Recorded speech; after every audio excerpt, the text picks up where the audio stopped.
Bon matin à tous. Aujourd'hui, nous continuons notre étude sur de l'Égypte à la terre promise. Ceci est la 7e vidéo de la série. Je vous encourage d'écouter les vidéos qui ont précédé, surtout la vidéo numéro 6. Aujourd'hui, nous continuons, à partir du vidéo numéro 6, continuons notre étude sur l'importance de traverser la mer Rouge, le désert, pour nous rendre à la Nouvelle Jérusalem, où Dieu et l'agneau habitent, où l'habitation, c'est-à-dire de Dieu et de l'agneau, habite. Et la Nouvelle Jérusalem, comme on a déjà vu, qui est. Voyons aujourd'hui plus clairement pourquoi nous devons traverser le désert.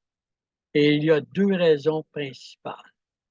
La première, évidemment, si nous voulons conquérir la terre promise, nous devons être transformés d'une âme vivante à un esprit vivifiant. Et aussi, pour que ce corps corrompu revête l'incorruptibilité, comme nous avons lu en 1 Corinthiens 15, versets 45 à 53, que nous avons vu dans la vidéo numéro 6. Relisons les versets 50 à 53. Paul nous dit ceci. Ce que je dis, frère, c'est que la chair et le sang ne peuvent hériter le royaume de Dieu, et que la corruption n'hérite pas l'incorruptibilité. Voici, je vous dis un mystère. Nous ne mourrons pas tous, mais tous nous serons changés en un instant, en un clin d'œil, à la dernière trompette. La trompette sonnera et les morts ressusciteront incorruptibles. Et nous serons changés, car il faut que ce corps corruptible revête l'incorruptibilité et que ce corps mortel revête l'immortalité. Et la deuxième raison est pour être en mesure que nous devons traverser le désert et pour être en mesure de rentrer dans la salle de noces pour le mariage avec Jésus-Christ. Si nous sommes réunis, comme avec le Père et le Fils, dans la maison où la noce se produit avec Jésus. En Matthieu 25, versets 1 à 10, Jésus nous dit ceci. Alors le royaume des cieux, le royaume de Dieu, sera semblable à 10 vierges qui, ayant pris leur lampe, allèrent à la rencontre de l'époux. 5 d'entre elles étaient folles et 5 sages. Les folles, en prenant leur lampe, ne prirent point d'huile avec elles. Mais les sages prirent avec leur lampe de l'huile dans des vases. Comme l'époux tardait, toutes s'assoupirent et s'endormirent. Au milieu de la nuit, on cria, voici l'époux, allez à sa rencontre. Au milieu de la nuit, par exemple, au moment où on dort. Alors, toutes ces vierges se réveillèrent et préparèrent leur lampes. Les folles dirent aux sages, donnez-nous de votre huile, car nos lampes s'éteignent. Les sages répondirent, non, il n'y en aurait pas assez pour nous. Et pour vous, allez plutôt chez ceux qui en vendent et achetez-en pour vous. Pendant qu'elle allait en acheter, l'époux arriva. Celles qui étaient prêtes entrèrent avec lui dans la salle des noces et la porte fut fermée. Vous pourrez lire le reste de la parabole. Question pour vous, à penser, 2 secondes. Comment pouvons-nous nous assurer que la lampe de nos cœurs soit remplie de l'Esprit de Christ? Surtout quand le prophète Ésaïe nous dit en Ésaïe 64, 5, nous sommes tous comme des impurs et toute notre justice est comme un vêtement souillé. Nous sommes tous flétris comme une feuille et nos crimes nous remportent comme le vent. Donc, comment pouvons-nous être remplis de l'Esprit de Christ si ça, c'est notre nature? Nous sommes tous des impurs, des corrompus par le péché, évidemment. Voici la réponse. Notre salut, notre transformation ne dépend pas de nos œuvres, mais de notre foi en Jésus-Christ. Notre transformation, je répète, ne dépend pas de nos œuvres religieuses, ne dépend pas de nos cérémonies, ne dépend de rien d'autre que de notre foi dans l'œuvre accomplie, finie en Jésus-Christ. Paul nous dit en Romains 1, versets 16 et 17, « Car je n'ai point honte de l'Évangile. C'est une puissance de Dieu pour le salut de quiconque croit. » Du juif premièrement, puis du grec qui nous représente, parce qu'en lui est révélée la justice de Dieu par la foi et pour la foi. Selon qu'il est écrit, le juste vivra par la foi.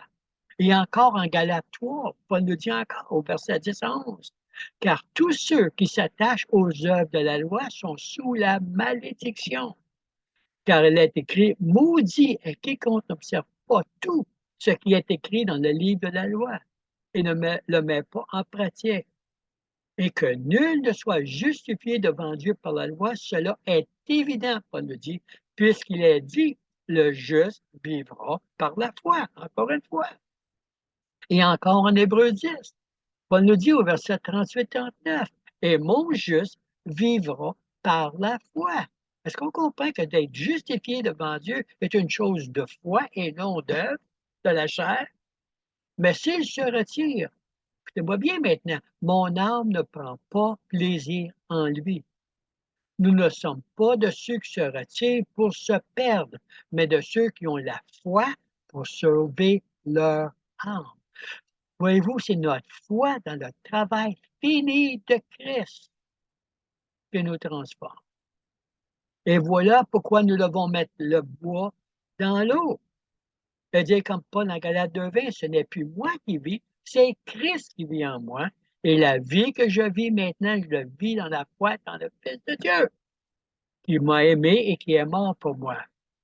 Donc, nous voyons que notre transformation ne dépend pas de nous, mais de l'Esprit de Christ en nous, dans notre foi, de la puissance du Saint-Esprit en nous, qui nous convainc de péché et de justice. Voilà pourquoi Jésus a dit en Matthieu 7, 21-25, on lit souvent, « Ceux qui me disent Seigneur, Seigneur, n'entreront pas tous dans le royaume des cieux, mais celui-là seul qui fait la volonté de mon Père qui est dans les cieux. » C'est bien la réponse de ceux qui ne vivent pas par la foi. Plusieurs me diront ce jour-là, Seigneur, n'avons-nous pas prophétisé par ton nom? N'avons-nous pas chassé des démons par ton nom? Et n'avons-nous pas fait beaucoup de miracles par ton nom? Alors, je leur dirai ouvertement, je ne vous ai jamais connus. Retirez-vous de moi, vous qui commettez l'iniquité, parce que tout ce que vous faites, c'est à partir de votre chair et votre orgueil. C'est pourquoi quiconque entend ces paroles que je dis et les met en pratique sera semblable à un homme prudent qui a bâti sa maison sur le roc. La pluie est tombée, les torrents sont venus, les vents ont soufflé et se sont jetés contre cette maison. Elle n'est point tombée parce qu'elle était fondée sur le roc. Et nous savons que le roc, c'est Christ, la pierre angulaire sur laquelle la maison de Dieu est fondée. Nous savons que le rocher, Jésus-Christ, est notre esprit vivifiant et incorruptible. Il est l'esprit vivifiant et incorruptible dans lequel nous faisons confiance et par lequel nous sommes transformés à sa ressemblance. Non par nos œuvres, mais par la puissance du Saint-Esprit en nous, lorsqu'on y met le bois et on se fie au Saint-Esprit en nous. Seulement l'Esprit de Christ en nous peut produire le royaume de Dieu en nous et à travers nous. Voilà pourquoi nous devons devenir la Nouvelle Jérusalem, la maison de Dieu, où l'agneau habite. Et ceci est fait lorsqu'on est rempli du Saint-Esprit.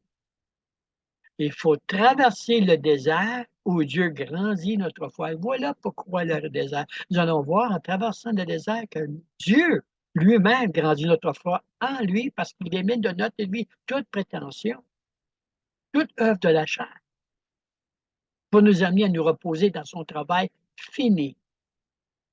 Voilà encore pourquoi Paul nous dit en Colossiens 1, 26-29, le mystère caché de tout temps et dans tous les âges. mais révélée maintenant à ses saints, à qui Dieu a voulu faire connaître quelle est la glorieuse richesse de ce mystère parmi les païens, savoir Christ en vous, l'espérance de la gloire.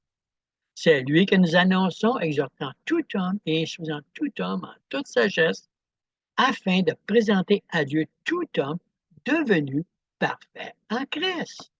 C'est à quoi je travaille en combattant avec sa force, qui agit puissamment en moi. Voilà aussi pourquoi Dieu seul peut nous guider hors de l'Égypte à travers la mer Rouge et ensuite sortir de l'Égypte de nos vies et nous préparer à prendre la terre promise. Souvenez-vous, le peuple de Dieu, Dieu a dû humilier, rendre humble son peuple, que ça croyait quelque chose en eux-mêmes avant qu'ils puissent traverser la mer Rouge. C'est avec humilité que nous traversons la mer Rouge. Souvenez-vous de Luc 8, je crois, le pharisien et le collecteur de taxes. Lequel était juste devant Dieu? Le collecteur de taxes. Il reconnaissait son impuissance de se transformer et il s'en remettait entièrement à Dieu. Cette révélation doit remplir nos cœurs. Le travail n'est pas le nôtre, le travail est celui de Dieu en nous, de l'Esprit de Dieu en nous. Car nous sommes son œuvre, créée en Jésus-Christ pour de bonnes œuvres. Éphésiens 2:10. Dans la prochaine vidéo, nous étudierons la signification des 3 jours dans le désert et les bénéfices qui en découlent lorsque nous jetons le bois dans l'eau de marron, dans l'eau amère. L'eau devient douce seulement lorsque nous nous en remettons par la foi dans le travail fini de Jésus. Là, nos cœurs sont remplis d'amour et d'émerveillement. Et nous pouvons lui faire confiance, comme Proverbe 3, versets 5 et 6 nous dit, confie-toi dans le Seigneur de toutes tes forces, toutes tes forces, toute ta pensée. Confie-toi dans le Seigneur et il dira ton sentier. Seigneur, je te remercie énormément de ta parole. Je te remercie dans ces jours-ci, car tu révèles de plus en plus à ton corps. Tu révèles de plus en plus à tes enfants. Ah, le bonheur du travail fini en Jésus. Que tout ce que nous avons à faire, c'est de nous reposer en toi, de mettre notre foi en toi, de se confier en toi. Et tu dirigeras nos sentiers, tu dirigeras nos pas, tu nous amèneras à travers le désert, tu vas nous amener à travers le désert, jusqu'à prendre la terre promise. Car en toi, Seigneur, en toi, la terre promise est déjà la nôtre.